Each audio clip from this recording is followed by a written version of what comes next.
about time, it looks like. Can everyone hear me? Dan, you can hear me. David, are you there?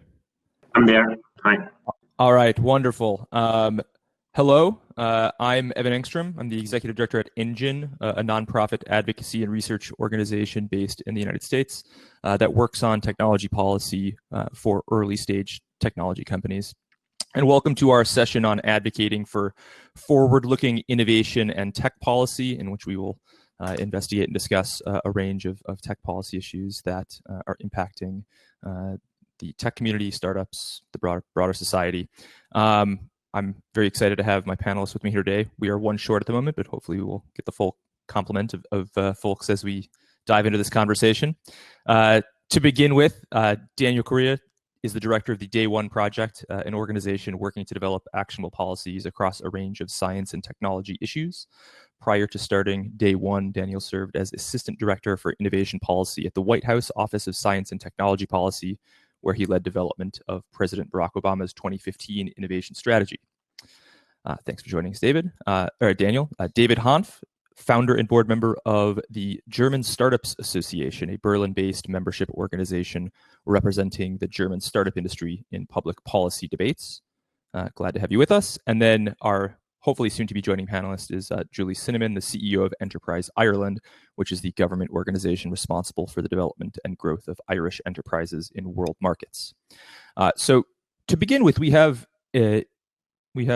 some audio issues. Cannot hear me. Is this what I'm understanding? The panelists can hear me, but I'm seeing a question from the crowd that I am not audible. I can hear you. Daniel can hear me. David can hear me. So it's just the one. Others can, yeah. Great. Let me know in the comments. I can see the chat. So if folks are having audio problems or other issues, put it in there. We'll figure it out. But recognizing we have an enormously broad range of issues to cover and a short amount of time to do it, let me just kick this off by trying to scope the issues we should be talking about and thinking about. And so from a very high level, obviously the German startup community, the American startup community, two of the most prominent in the world, perhaps the two most prominent in the world, depending on what you're considering. What are, in your minds, the most pressing issues in technology policy facing industry, society today, from your perspective, over the next, say, year to 2 years? What are you seeing in your local ecosystems? And to the extent you have thoughts on this, how do you think governments should best respond to these problems? So I'll start with you, David. Let me know from the German perspective, what's upcoming? What are you concerned about? What would you like to see done? Yeah, so our association is representing startups, which of course are very often tech startups. So I'll put it into the context of tech and startups, right? So the three things are about people, money, and about data. To keep it like general here, on people, it's still like for every tech startup in Germany, it's hard to get talent. It's hard to get positions filled even in these times. So Germany, like many other innovative countries, is highly dependent on people coming into the country. And that has to be addressed. I think it has been well addressed in the past. The inflow of talent is high and good, but it's not enough yet. So anything that can be improved from an immigration policy point of view is good, and also attractiveness for people to come in when it comes to employee participation in the form of ESOPs is important. The second is money. I'm convinced we have a problem in Germany. We are highly innovative. That's obvious, and that's proven. But still, we're lacking to create big companies out of innovation. So on this path of becoming successful, German startups are sold very early. The big rounds that make all the difference from being a successful startup to becoming a big international successful company, which is maybe even floating one day, is the later stage financing. So we have to improve something here. We have an idea called future funds. We can dive into that, but time is short. And the last is certainly around data. As you all know, Germany is protective when it comes to data, and that's also a good thing. And also setting standards. At the same time, We need a good policy when it comes to making tech startups all around data work, especially when it comes to AI and all these matters. So that's an unsolved issue. Wonderful. Yes, it's not at all surprising, perhaps, to folks following American policy that many of the issue areas that you've identified, the American trajectory is sort of in the opposite direction. We've recently curtailed our ability to bring in foreign skilled workers. We have some serious challenges around setting up an appropriate data framework, and it's less clear that we have the same commitment to expanding what is currently a pretty successful startup ecosystem. Daniel, what do you see as the big challenges facing the US ecosystem in the next year to 2 years? Well, I'm tempted to give, I think, a business as usual kind of answer. I think capital, talent, ecosystems, and some sector-specific challenges, including some of those that you mentioned, Evan. But I think these are really unusual times. And the events of the past few months, maybe especially in the United States, I think are cause for maybe deeper reflection about the state of the startup ecosystem, science, technology, and the broader ecosystem for innovation. And let me just say what I mean. So I think that the most important challenges are the following. I mean, we are facing in the United States an ongoing sustained crisis from COVID-19, which I think is distinctive in the United States in the sense that few other countries are sustaining the level of infections. After that, like other countries, will be dealing with likely not a V-shaped recovery, but a long-term economic recovery. And I think for the startup ecosystem, what this means is, first and foremost, is avoiding excess business failures. I think economic dislocation is the number one concern. I think secondly, it's cause to reflect on unnecessary barriers to entry and what it will be required to support or even subsidize entrepreneurial risk-taking. I mean, who takes a risk right now to start a new business? This is a real challenge, and that's not U.S. specific. That's global. I think, as everyone well knows, I think the events of the recent weeks have underscored fundamental inequalities in the fabric of American society, and I think really shone a light on the need for us to have more comprehensive access to entrepreneurial opportunities, regardless of your race, ethnicity, gender, or where you live. This is not a new insight, but it's one that I think has been underscored. For example, children in the United States born to the top 1% of the income distribution are 10 times more likely to be inventors than those in the bottom half of the distribution. And I think you add to that just even the events of this week, which I think those of us that champion the United States innovation ecosystem and startup ecosystem celebrate a culture that is welcoming, risk-taking, and relies in large part on immigrant entrepreneurs who punch dramatically above their weight. 15% of the population responsible for 30% of patents and a proportionate share of those patents that are world-changing innovations. And so we are essentially, the current administration has essentially stopped immigration comprehensively, but including high growth immigration, which, this is obviously, we have participants and viewers from all around the world. So for us, I mean, that's obviously a deep challenge, and one that I expect other countries will benefit from. So I think those major trends outweigh any sector-specific challenges at the moment, in my view, and happy to talk a little more detail about what I think a policy response might look like. But I'll just suffice to say it for now, I think this is a time for thinking ambitiously and for stepping back and thinking about what are the ways in which we can take dramatic steps, because I think that's what's going to be required in the United States and elsewhere. I think that's a good perspective. You've hit on a lot of the things that we think about at Engine. We often scope it as, what are the most necessary inputs to startup success? It's usually talent, capital, and what we're describing is frankly an enormous shortfall in both of those. The talent one is perhaps a bit self-inflicted in the US in terms of how we afford opportunities to everyone in society, but also closing the door on the immigration policies that have made the US successful and put us at a huge advantage to the world. As far as capital, I think that touches on a range of issues. I think, David, there's some interesting stuff to explore that you brought up about how other jurisdictions are growing their own startup ecosystems through local investment. But there remains this immediate shock to the system in the form of the economic fallout from COVID-19. And different countries, of course, have approached this differently to varying degrees of success. The US has injected a significant amount of capital into the broader economy, but there have been some concerns about how much of that actually made its way to the startup community. We have some structural rules in place that basically made the big bulk of that money unavailable to venture-backed companies.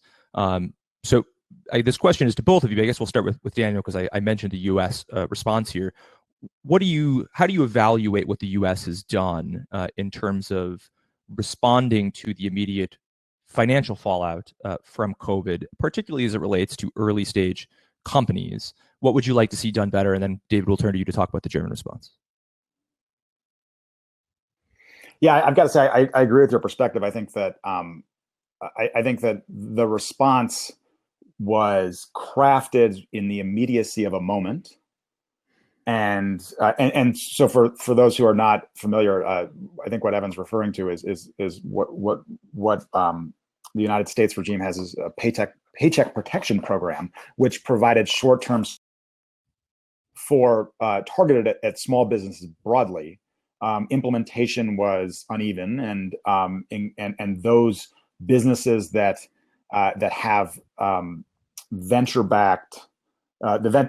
backing, in many cases, there were concerns and a reality that because of that financing, they may not qualify as small businesses and receive the funding.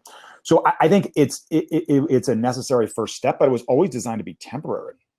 And I think so. We know that there's a need for much more, both in terms of more length of time. So the program aims to support payroll for a period of 8 to 10 weeks, and I think that period has passed, and yet we see widespread business closures persisting across the United States. And I think we're going to need more, and it's going to need to be more comprehensive, because the challenges that businesses are facing, tech startups and otherwise, are, I think they're beyond payroll. And so I think we will see in the form of an additional stimulus. I'm sure we're going to see something, but I think that's going to have to be a priority. The thing that I would add that is hard to remember is just there is nobody who speaks for the businesses that don't exist and that may not exist because they can't get access to financing. I mean, that's a loss that we don't really have good tools to measure. Or because there's not a market that in the near term that can be addressed. So I think these costs are deep and multifaceted in ways that are hard to even capture, because I think that the understandable focus is on existing startups whose growth path and future financing rounds are now deeply in jeopardy. So I think those are some observations on the general dynamics. And David, I assume that you're seeing something similar, though I'm less familiar with the German regime. That's right. That's right, Daniel. And there's a couple of things which are different at the same time, and let me focus on those. So first of all, we are, as the US, in a luxury position of being a very rich country, which was performing very well economically in the past years. So there was no new debt needed from the government. Actually, made a big profit, right, and lowering debt. So now it's in the position, not like other countries, to hand out a lot of extras to society. And at the same time, of course, Germany has a big social security system, which of course in these times gives certainty. Actually, in these times, I think it's a strength, whereas in other times when it's about growth and growth opportunities, sometimes it's hindering a bit.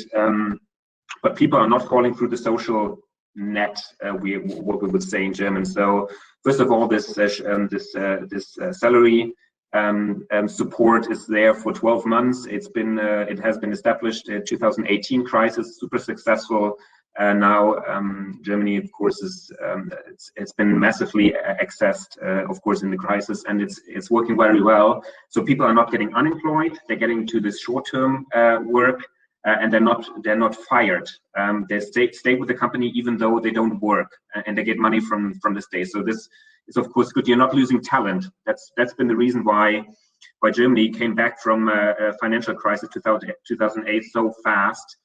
Because talent would stay with the company, with all the companies. So I'm actually very proud on a couple of things that happened in the crisis when it comes to governmental policy work.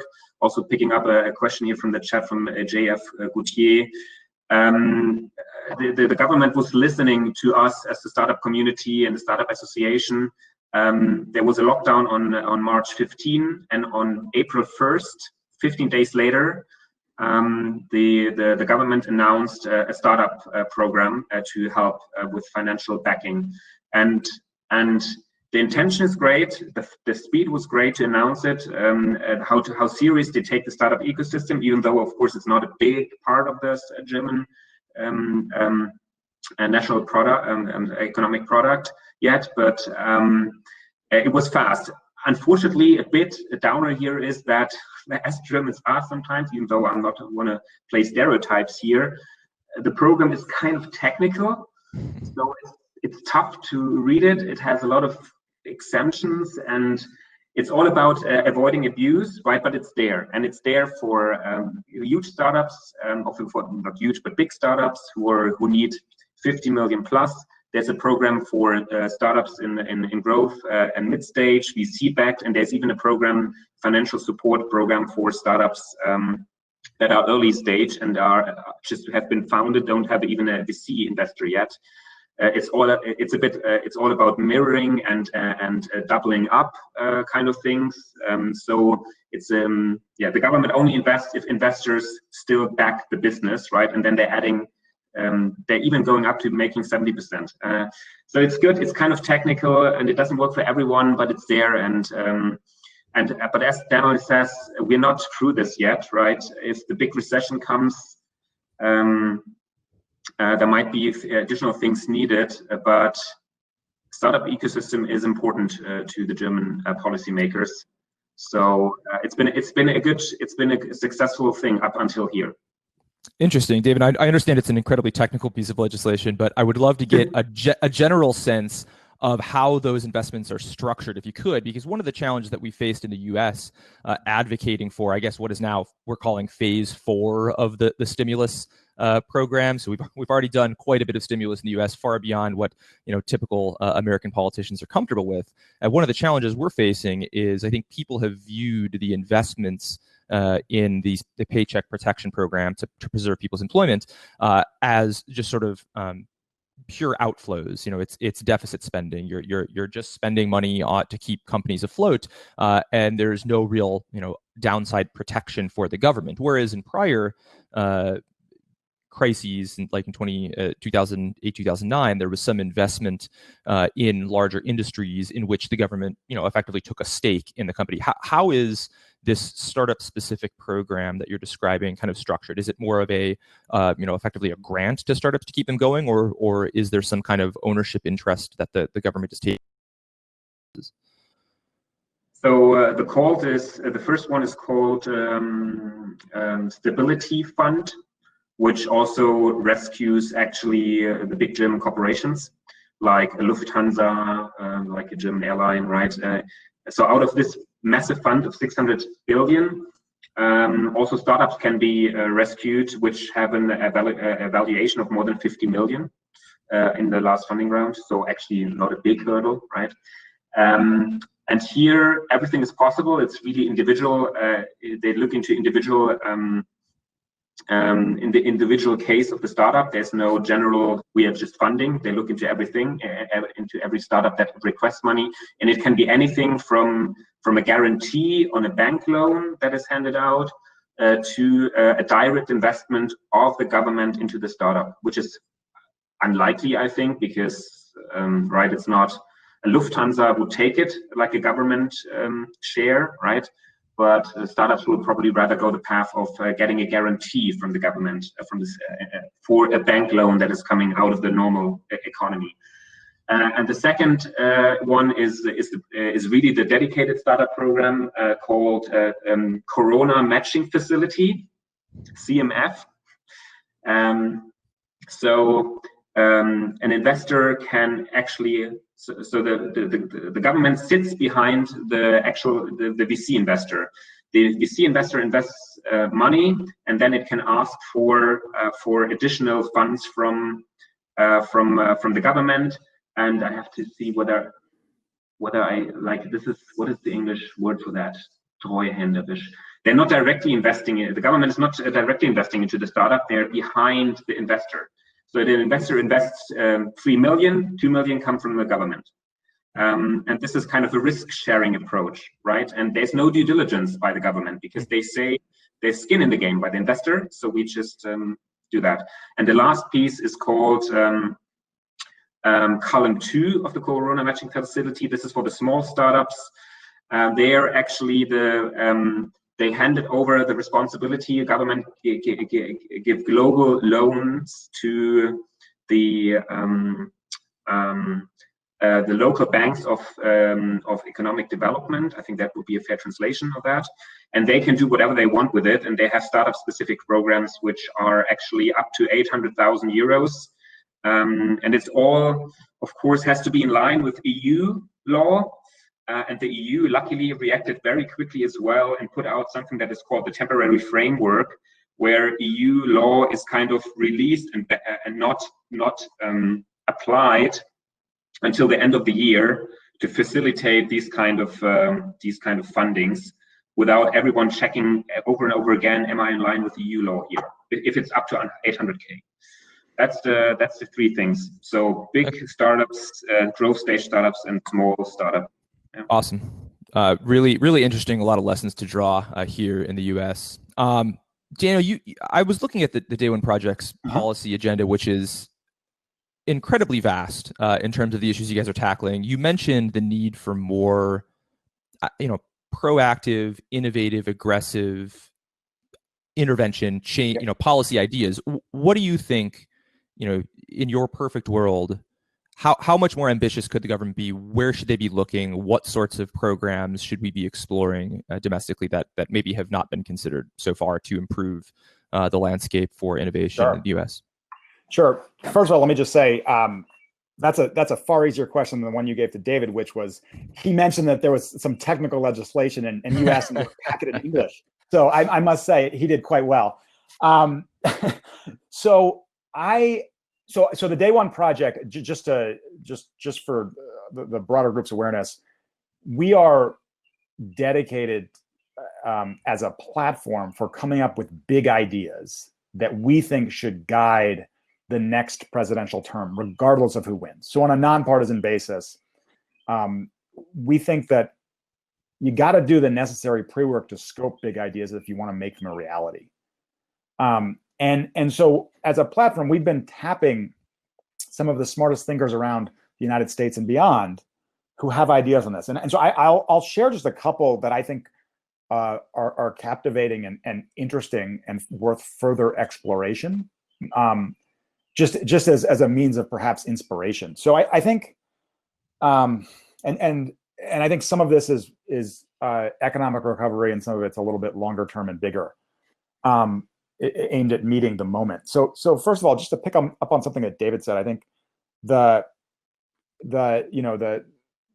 there's an opportunity and a need for subsidizing venture markets and I think especially in geographic areas where these entrepreneurial ecosystems and high growth companies are less mature. I think that needs to be part of the recovery.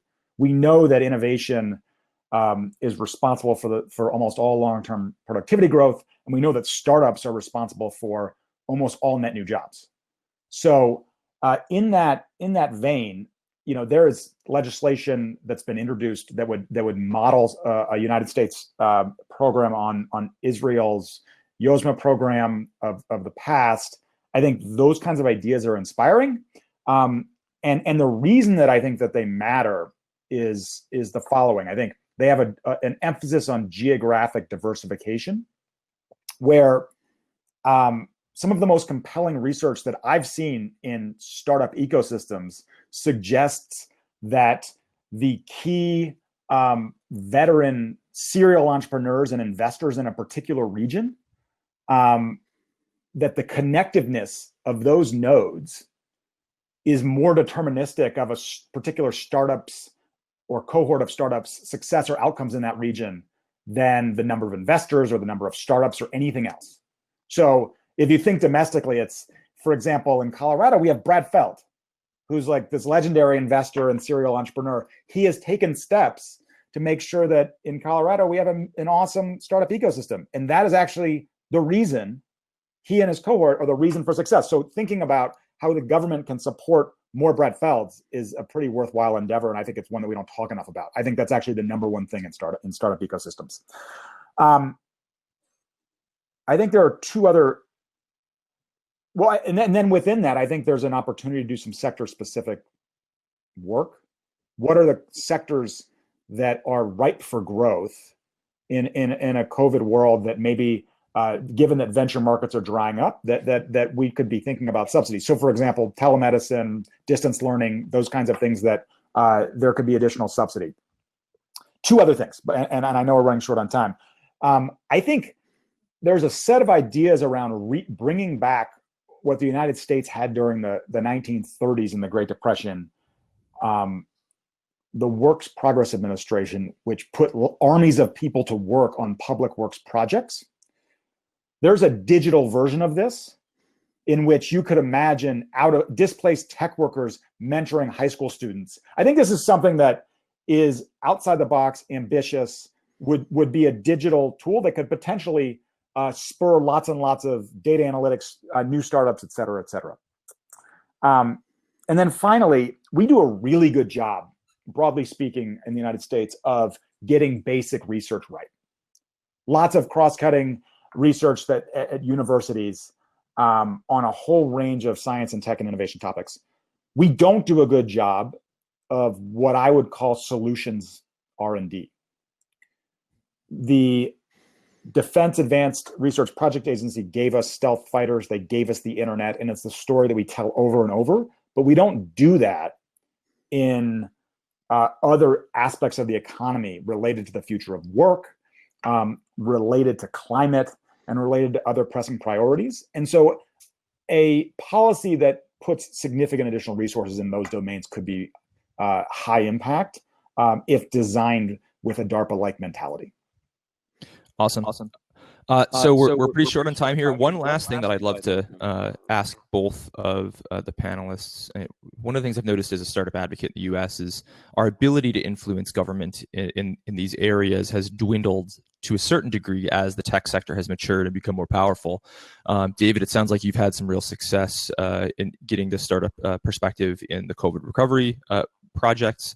Would love to get some advice from both of you in terms of how you think advocates for innovation policy, advocates for early stage entrepreneurship should be approaching government to be more successful in these areas, drawing perhaps on lessons you've learned in the past from this sort of work.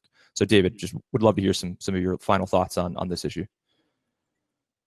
Yeah, we've been successful, of course, with being out there and being loud and shouting also in PR. And then, of course, we have the advantage that it's kind of startups are technology based. It's about innovation and future, so we actually listen to very well.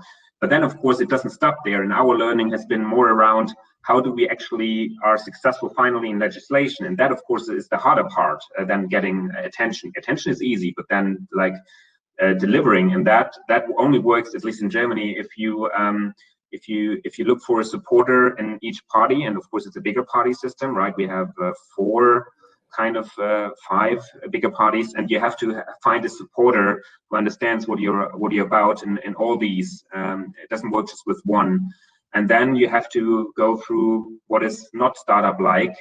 Over and over, repeat until you're really finally heard, even in those small little groups which finally write laws, right? So and that has been only then you're successful. Yeah, that's very general advice, but that's probably the biggest I can give. Yeah. Wonderful. Daniel, any final thoughts? Just say, I think that I think those in the startup community often don't understand the policymaker as a customer for ideas. And so it's often an ongoing conversation. And you can be helpful in identifying challenges for policymakers, but also providing feedback on ideas that are in the working stage. Those are often the most useful because they're trying to help. And I think they often don't hear from startups who are atomistic, dispersed. And as I said, nobody's often speaking for them. Wonderful. Research and results in numbers, at least in Germany, that works very well, right? We have done an ESOP study, and we've convinced now, I think the policymakers with just having numbers, how important good ESOP programs are for German employees, and that worked, right? So numbers, have research numbers. Excellent. Very simple. All well, important, but done here, at least domestically. So definitely worth keeping in mind. That was obviously a lot of information to pack into a short amount of time. So thank you to the panelists for being able to distill it so concisely and helpfully. Thank you to attendees. Obviously, if you have any follow-up questions, I'm sure we're happy to answer them if you reach out. And thank you to the organizers. Really appreciate this wonderful event. I'm glad to be part of it. Thanks, Evan. Take care. Bye-bye. Thanks.